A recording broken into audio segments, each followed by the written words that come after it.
গতকালকে রাত থেকেই ভারতের বেশ কয়েকটি গণমাধ্যম এবিপি, জি নিউজ 24 আরো যে টেলিভিশন চ্যানেলগুলো আছে তারা একটা বার্তা এবং অডিও বার্তা প্রচার করছেন। শেখ হাসিনা গতকালকে একটা বার্তা দিয়েছেন, তিনি অচিরে দেশে ফিরবেন। আর দেশে ফিরে তিনি যেটা করবেন, শহীদদের মানে এই মুহূর্তে গত 5ই আগস্টের পরবর্তী সময় যারা মারা গিয়েছে তাদেরকে তিনি শহীদ হিসেবে আখ্যায়িত করছেন, তাদের মৃত্যুর বিচার নিশ্চিত করবেন।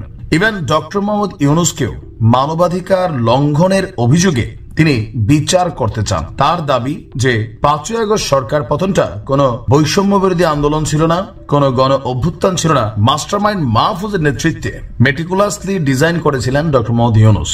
আর টোটাল ঘটনাটাই ছিল ক্ষমতা দখলের জন্য। এরকম নানান বক্তব্য তিনি যখন দিচ্ছেন, অপরদিকে বাংলাদেশের পরিস্থিতি গতকালকে থেকে আমরা যা দেখছি, ক্ষমতাকে কেন্দ্র করে ছাত্রদল, ছাত্র শিবির, বৈষম্য বিরোধীরা তাদের আবার এক গ্রুপ আরেক গ্রুপে বাংলাদেশের বিভিন্ন জায়গায় অবাঞ্ছিত ঘোষণা করছে। একটা সার্বিক ক্যাওস পরিস্থিতি যখন হচ্ছে, তখনই টুস করে যুবলীগ আবার এক ঘটনা ঘটা দিতে গেছিল না, মোটামুটি ঘটাই দিছে। সেইটার এগেনস্টে বৈষম্য বিরোধীরা আবার পাল্টা অ্যাকশনে যাচ্ছে। এখন আমি যতটুকু দেখছি, এখন ছাত্র বলতে আসলে কারা, যারা এই দলটাকে পরিচালনা করছেন তারা কেউই ছাত্র না এই মুহূর্তে। আমরা যদি দেখি, হান্নান মাসুদ পড়াশোনা শেষ, হাসনাত আব্দুল্লাহ পড়াশোনা শেষ, সার্জিস আলম পড়াশোনা শেষ, এদের অনেকে অনেক আগে শেষ করেছে। নাহিদ, আসিফ, তারপর হচ্ছে আপনার কি বলে যে মাহফুজ, এরা কেউ কিন্তু ছাত্র না, সাবেক ছাত্র। বাট ছাত্রদের উপর ভিত্তি করেই তারা এই মুহূর্তে রাজনীতিটা বা রাজনৈতিক দলটাকে গঠনের চেষ্টা করছেন। যুবলীগের পোলাপাইন, ছাত্র শিবিরের পোলাপাইন, ছাত্র দলের পোলাপাইন, নিজেদের মধ্যে বিভাজিত পোলাপাইন, সবাইকে কিন্তু এক হাতে সামলাতে হচ্ছে। আর এটা একটা হিউজ চ্যালেঞ্জিং কাজ কিন্তু আমার মনে হয় যে এই বৈষম্য বিরোধীদের জন্য তৈরি হয়ে যাচ্ছে। আর এই টোটাল সিচুয়েশনের মাঝখানে আওয়ামী লীগ গতকালকে আপনার একটা মশাল মিছিলের ডাক দিয়েছিল। তো যেই মশাল মিছিলের ডাক দিয়েছে সাতক্ষীরায় জেলা যুবলীগ, তারা আবার সেই মশাল মিছিলের, সাতক্ষীরা যুবলীগের একটা মশাল মিছিল বের হয়েছিল।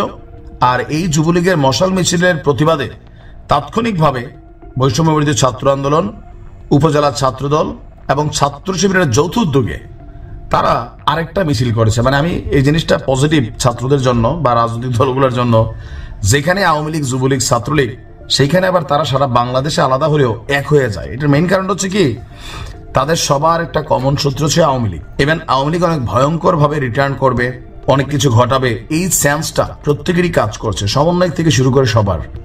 সো তারা জানে যে আমরা মারামারি করি, ঠিক আছে, কাউকে দেশ ছাড়তে হবে না, কাউকে জেলে যাইতে হবে না, কারণ সবাই ক্ষমতাকে ব্যবহার করছি।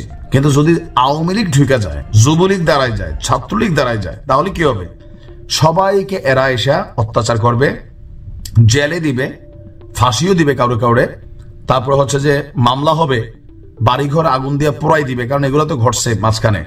তো এই টোটাল বিষয়টার কারণে এত অনৈক্যের মধ্যেও যখনই যুবলীগ কোনো ঘটনা করছে, ছাত্রলীগ কোনো ঘটনা করছে, আপনি দেখবেন সবাই তারা একটা টিম। সারা বাংলাদেশে অনেক কিছু ঘটে, কিন্তু যখনই আওয়ামী লীগ রিলেটেড কোনো বক্তব্য আসে তখন সবাই এক হয়ে যায়। শেখ হাসিনার দেশে ফিরে ডক্টর ইউনূসের বিরুদ্ধে বিচার করার যে বক্তব্যগুলো তিনি দিচ্ছেন, আওয়ামী লীগের জন্য অনেক খারাপ একটা অবস্থা নিয়ে আসতেছে। এটা কেন নিয়ে আসতেছে বলি, যে এটাতে তো ভয় তৈরি হচ্ছে।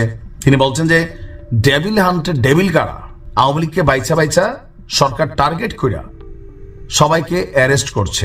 এই ডেভিল হান্ট শুধু আওয়ামী লীগের জন্যই, দেশে কি আর কোনো ডেভিল নাই? তিনি তার বক্তব্যে যেটা আমি দেখলাম যে তিনি বলছেন আওয়ামী লীগ ফিরে আসলে দেশে কি করবে না করবে, এই যে বক্তব্যগুলা রাইট নাও প্রত্যেকটা আওয়ামী লীগের নেতা কর্মীদের জন্য বিপদ ডেকে আনতেছে। কেন? সরকার যখন ভয় পাচ্ছে তখন তারা কি করতেছে, যে প্রত্যেকটা জেলা, উপজেলা, গ্রাম পর্যায়ে আওয়ামী লীগ, যুবলীগ, ছাত্রলীগের যারা অপরাধী আছেন তারাও যেমন গ্রেপ্তার হচ্ছে, এর বাহিরে অনেকে কিন্তু এখানে গ্রেপ্তার হয়ে যাচ্ছে। যেন কোনো ধরনের পরিকল্পনা, যে শেখ হাসিনা তো আকাশ থেকে পড়বেন না, একটা প্ল্যান থাকবে বাংলাদেশে ঢোকার জন্য, একটা দেশের আভ্যন্তরীণ কি বলো যে প্রস্তুতি থাকবে। তো সরকারের জায়গা থেকে এই ধরনের কোন রকম পরিস্থিতি বা প্রস্তুতি বা পরিকল্পনাকে বাস্তবায়ন করতে দিবে না, বরঞ্চ শেখ হাসিনার বিচার করবে। আর যারা বাংলাদেশে আছে, শেখ হাসিনার ডাকে এই মুহূর্তে যারা লড়ছে, তারা অবশ্যই আওয়ামী লীগের অরিজিনাল সিপাহ সালার, বাট প্রত্যেককে বিপদকে আলিঙ্গন করতে হচ্ছে। বৈষম্য বিরোধীর অবস্থান দেখে আমরা হতাশ, আওয়ামী লীগের এহেন অবস্থা দেখেও আমরা হতাশ, ছাত্র দলের গতকালকের ঘটনা দেখেও আমরা হতাশ। জাতি আসলে সামনের দিনগুলোতে কোন পথে যাবে? আন্দোলন মানে কথায় কথায় রাজপথ দখল, রাস্তাতে কোপাকুপি, গতকালকে যে যা দেখছি কুয়েটে তো মোট কথা মনে হচ্ছে যে এই 5ই আগস্টের পর দেশের বর্তমান পরিস্থিতি টোটালি ইমব্যালেন্স।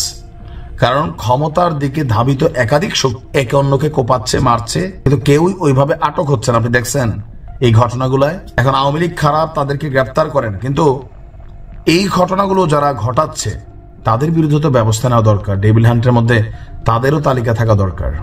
তো পরিস্থিতি আপনি কন্ট্রোল দিবেন কিভাবে, দেখা যাক কি হয়। তবে আমার মনে হয় যে শেখ হাসিনার এমন ডাক এই মুহূর্তে আওয়ামী লীগের জন্য বিপদ ছাড়া, বিশ্বাস করেন বিপদ ছাড়া কিছুই আনবেন। আপনি ফেসবুকে কমেন্ট করতে পারবেন, এরকম কমেন্ট জামাত বিএনপি গত 16 বছর করছে।